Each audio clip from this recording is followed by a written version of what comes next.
supaya korbannya bisa berjalan. Tetapi seandainya tukang remote ini belum dikuasai, susah untuk kita tangkap robot. Ya setel mari lari, setel sana lari. Tapi boleh nggak nanya?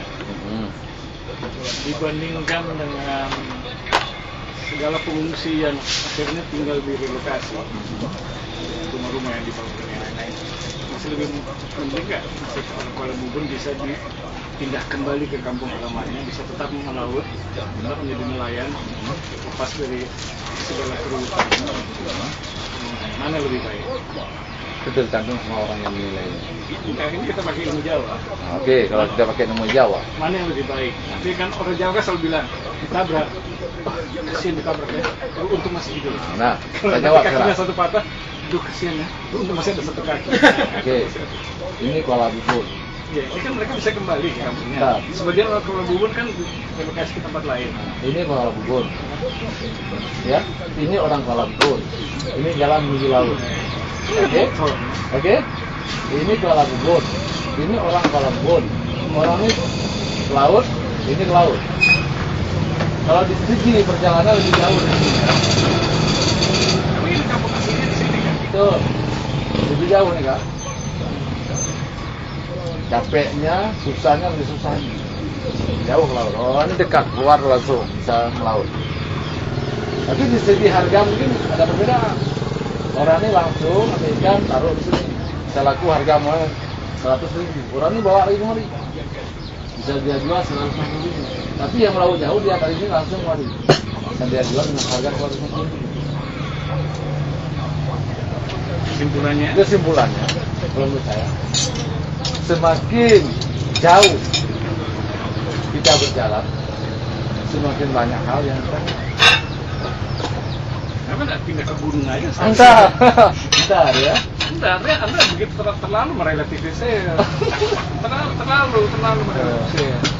Nanti saya juga bisa berargumentasi, kalau pindah ke gunung mungkin dia bisa bercocok tanam lagi. Dia bisa tanam panili lebih besar harga untungnya daripada laut. Ini kan saya bicarakan ada dua kelompok.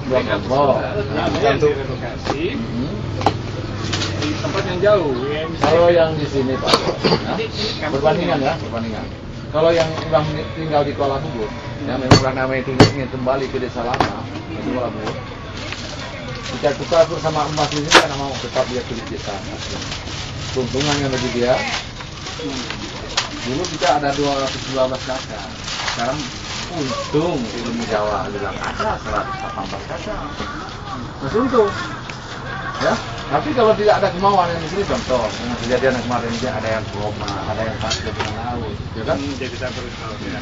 Dia tidak butuh kekayaan, tapi yang dia butuh adalah ketenangan. Sementara di sini dibutuh juga istilah kesenangan dan ketenangan. Kalau menurut nelayan, laut itu bukan musuh, tapi sebab. Tapi bagi petani, laut itu saya katakan begitu lihat laut dia takut, laut itu makan. Tapi kita ambil sekarang. Bawa nelayan ke hutan, apakah dia mencangkul tanah atau nanam family, dia bilang, sini ada nggak harimau, sini ada nggak gajah, sini ada nggak gini gitu, ada udah enggak? Tergantung sama manusianya. Tapi kalau yang kita istilahnya yang betul-betul menjiwai ya, betul-betul memahami tentang tanah kelahiran dan sayang ya, tentang tanah kelahiran kita, tentang adat istiadat kita pertahankan. Contoh saya pribadi, namanya, nggak usah dijawab orang lain lah, nanti salah kalau saya. Saya seandainya walaupun saya makan sehari 1 kali, asal saya tinggal di desa sendiri, walaupun saya makan di desa orang 3 kali, hidupnya lebih mewah dibandingkan dengan kehidupan di desa. Anda secara implisit sudah membenarkan tesis saya bahwa Kuala Bubun masih merupakan satu solusi yang jauh lebih baik daripada banyak penanganan pengungsi. Betul, ini alasan. Kuala Bubun dari 212 bisa 114. Berapa kakak yang pindah ke luar? Persentasinya 52% masih di sini, 48% keluar. Hampir 50-50 ya kan. Cuma di sini kita bagi lagi, ada yang ekonomi jadi pegawai negeri, ada yang sopir, ada pengusaha. Makanya di situ kan kita bagi-bagi. Menurut saya dibagi misalnya yang dulu dia pun nggak tinggal di sini, tetap dia dulu. ya. Yang nelayan, walaupun dia tinggal di sini, dia nelayan juga. Mungkin faktornya dia berani ke laut, tapi di segi anaknya, istrinya mungkin nggak berani. Maka kami pun kemarin tidak pernah memaksa. Saya pribadi waktu orang yang pertama kali buka kolam, saya tidak pernah mengundang Anda untuk kembali ke desa lama, dan tidak pernah melarang Anda untuk kembali ke desa lama. Anda punya hati, Anda punya kepala, Anda punya mata, Anda punya rasa. Silakan Anda di sini. Jika hari ini saya bilang ke Anda, tolong Anda kembali ke desa lama. Suatu hari jika Anda kelaparan, pas laut ribut mengamuk, ikan ada, nggak ada beras di rumah, mana uang? Berapa? Dulu kamu suruh bawa pulang saya ke Kuala Lumpur. Padahal saya tak berani. Cuma saya mencuri dulu kemauan mereka apa sebenarnya. Di sekian banyak warga Kuala Lumpur, berapa persen yang cinta Kuala Lumpur, berapa persen yang ingin kembali ke desa Kuala Lumpur. Macam mana hasilnya? Saya buktikan dulu dengan kerja yang saya kerjakan. Mencuri saya keinginan mereka. Nggak saya tanya, Pak Zah sukanya apa? Nggak, saya tahu sebelumnya latar belakang Pak Zah orangnya gini.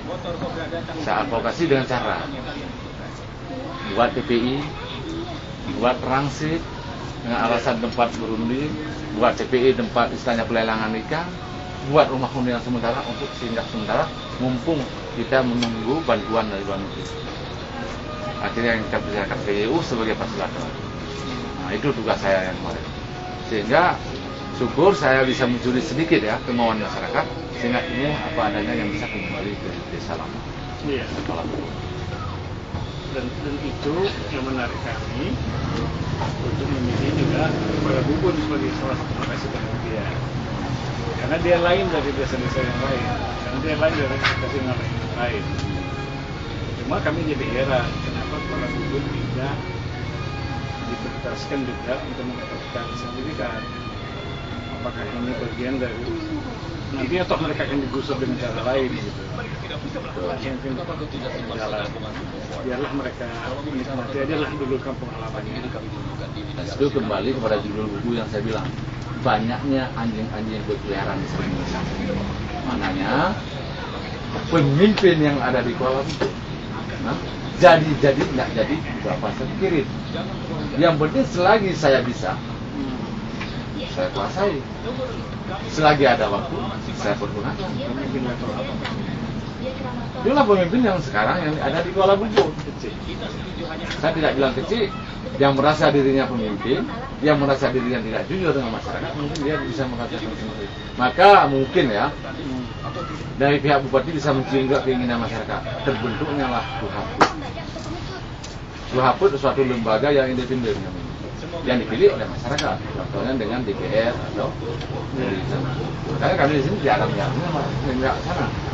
Yang jelas di mana pembentukan Suhaput sini atas dorongan bupati. Iya, betul, bupati langsung diinstruksikan rancangan, karena mungkin langsung kecil. Jadi semi dari bawah. Iya, memang itulah. Dari bawah. Nah, yang asalnya seminya kan dari bawah ini. Tahu dia, memang dia dari orang bawah, tahu ini keinginan. Kalau dulu nikah kecil, jual tanah kecil, semuanya kecil. Kalau hari ini kecilnya, oke lah kalau kecilnya orang yang transparan atau independen ya. Tapi kalau kecil jujur, oke saya menandatangani surat, bayar dulu. Dulu kan hanya namanya aja kecil, tapi prakteknya sama seperti kepala desa di tempat lain. Betul. Tapi sekarang kadang-kadang kita jual tanah kecil semuanya menyetujui aja. Terlibatnya ke Kepler. Kepala lorong. Sebagai saksinya. Nanti yang ditanya oleh camat langsung semua kita buat akte. Untuk akte aja. Camat dan kan. Itu dasar. Iya, itu. Cuma desa Kuala Lumpur yang nggak ada. Kenapa cuma desa Kuala Lumpur? Dengan alasan dulu itulah tanahnya. Jadi dua kita waktu harus memilih, kan waktu kita terbatas, orangnya juga terbatas. Kan orangnya kan terutama di Lima sampai Garil. Ini kan hanya ikut-ikutan saja supaya bisa jalan-jalan ke Aceh. Kita memilih di mana. Kebetulan di bandara kita ketemu dengan Heni. Bisa gitu sampai kita pilih kemana ini. Gimana caranya? Macam mana cara bisa? Buang ke Aceh sampai di tempat. Kemudian oke, Kuala Lumpur dua alasan. Satu, ini pulang kampung, pulang. Yang kedua, kok di sini tidak ada sertifikat tanah. Apakah karena sudah tidak ada tanah? Tapi kalau seandainya kemarin tanah itu, ya, di saat sudah pembebasan tanah itu, langsung di KP, atas nama si A, si B, sudah bisa dari dulu kita urus. Tanpa harus lewat bantuan dunia. Nah, istilahnya gini, walaupun dengan bantuan Bank Dunia, ya, manapun, ada bank setan sekalipun, ya, nah, udah pada urus. Tapi mumpung kemarin itu, istilahnya kejelasan dulu, tanah kaping ini yang 4 hektar yang dibebaskan oleh pemerintah itu milik siapa? Cuma milik warga. Warga itu yang mana? Apakah itu milik Pak Jos, milik Delima, itu jelas. Sampai sudah ada kejelasan dari dulu, ini milik Pak Jos, ini milik udah langsung ya. Tinggal kita dari media berapa sama 10 kali 20 udah, ini atas nama Delima, ini 10, 20 atas nama Masukin, udah selesai. Makanya yang namanya yang jadi penguasa pemerintahan ini sekedar kayak mana saya bilang? Jadi saya kira teman-teman, kalaupun itu merupakan kesalahan ya, entah kesalahan di level orang Jiu atau di level orang Sidik Kelasda, bahwa mereka penasaran ampun dengan segala kelemahannya ini akhirnya mau diterabas sampai diperjuangkan di mana-mana, itu juga menunjukkan bahwa mereka serius. Jadi bukan berarti orang GU dan orang Sidik sekedar memperlakukan aku sedikit banyak juga kenal kawan-kawan itu. Betul. Sebelum GU Jaya, aku tahu bagaimana GU itu masih nebeng di lantai 2-nya sih. Dulu Pak Jos. Aku pun juga ikut kerja malam, bungkus-bungkus bantuan yang kita kirim. Dulu di awal-awalnya saat kami buat program Nasikin di Kiswanto, kami selalu koordinasi. Nah, dengan dulu tim dari USED itu namanya Christine. Kami bertekak lah pada tempat saya dipanggil sana Bandel Kuala Bubun. Bandel Kuala Bubun aku dipanggil. Si Christine atau Mbak Nasikin? Enggak, Christine. Christine ngomong. Masukin nggak mau nih. Kami bertekak, permasalahan dengan tuh jalan-jalan bertekak. Dulu kan waktu orang tuh bikin penelitian, waktu mereka pengukuran pertama, nah di sini, kita protes. Pindah sana, kita protes, pindah sana. Tetapi di saat menjalankan program yang sudah ada di situ, ya, apa-apanya keputusan dengan Pak Setio, apa-apanya keputusan dengan Pak Setio, apa-apanya keputusan dengan Pak Setio. Tapi kalau semenjak dulu kita waktu bikin presentasi, ya, di prioritas dulu masyarakat, kalau saya ngomong orang di sini, apakah warga Kuala Bun sepakat jika suatu hari perumahan tanah yang dibebaskan masyarakat pemerintah masyarakat Kuala Bun kena jalan untuk digeser, sepakat?